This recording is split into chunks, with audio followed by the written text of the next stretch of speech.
ನಮಸ್ಕಾರ.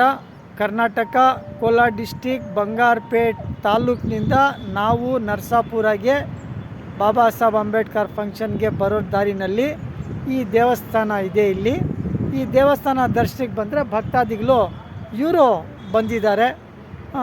ನಮಗೆ ಇವ್ರಿಗೆ ಒಂಥರ ಬಾಂಧುಗಳು, ಒಂದು ಸ್ನೇಹಿತ, ಒಂದು ವಿಶ್ವಾಸ ಆಗಿದೆ.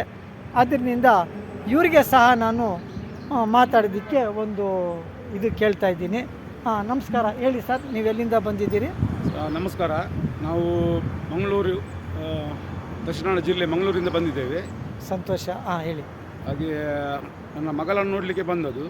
ತುಂಬ ಮತ್ತು ನಾವು ಪ್ರತಿ ಬಾರಿ ವರ್ಷಕ್ಕೆ 2 ಸಲ ಶಬರಿಮಲೆ ಯಾತ್ರೆ ಮಾಡ್ತೇವೆ.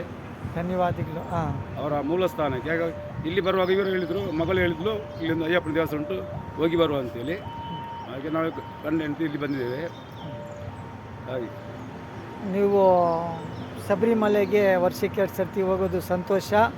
ನೋಡಿ, ಈ ನಮ್ಮ ಕೋಲಾರ ಜಿಲ್ಲೆಯಲ್ಲಿ ಅಯ್ಯಪ್ಪ ಸ್ವಾಮಿದು ಇಲ್ಲಿ ದೇವಸ್ಥಾನ ಇರೋದು ನಮಗೆ ಒಂದು ಅದೃಷ್ಟ. ಒಂದು 10-12 ಅಡಿ ಒಳಗಡೆ ನೀರಿದೆ ಇಲ್ಲಿ ಬಾವಿನಲ್ಲಿ. ಏನು ಕರೆಂಟ್ ಬೇಕು ಅನ್ನೋದು ಏನು ಅವಶ್ಯಕತೆ ಇಲ್ಲ. ಒಳ್ಳೆಯ ಅನುಕೂಲ ಇದೆ. ಒಳ್ಳೆ ಭಕ್ತಿನಿಂದ ಎಲ್ಲರೂ ಆಶೀರ್ವಾದ ತಗೋಬೋದು. ಎಲ್ಲರೂ ಬಂದು ವಿಶ್ವಶಾಂತಿ ತಗೋಬೋದು. ನಿಮಗೆ ಧನ್ಯವಾದಗಳು. ನೀವು ಭಕ್ತಾದಿಗಳಿಗೆ ಹೇಳಿ ಈ ಜಾಗಕ್ಕೆ ಬಂದು ಕೂತ್ಕೊಂಡ್ರೆ ನೋಡಿ, ಬೆಟ್ಟದ ಗಾಳಿ ಒಳ್ಳೆ ಇದು ಬರ್ತಾಯಿದೆ, ಒಳ್ಳೆ ಅನುಕೂಲ ಆಗ್ತಾಯಿದೆ. ನಮಸ್ಕಾರ.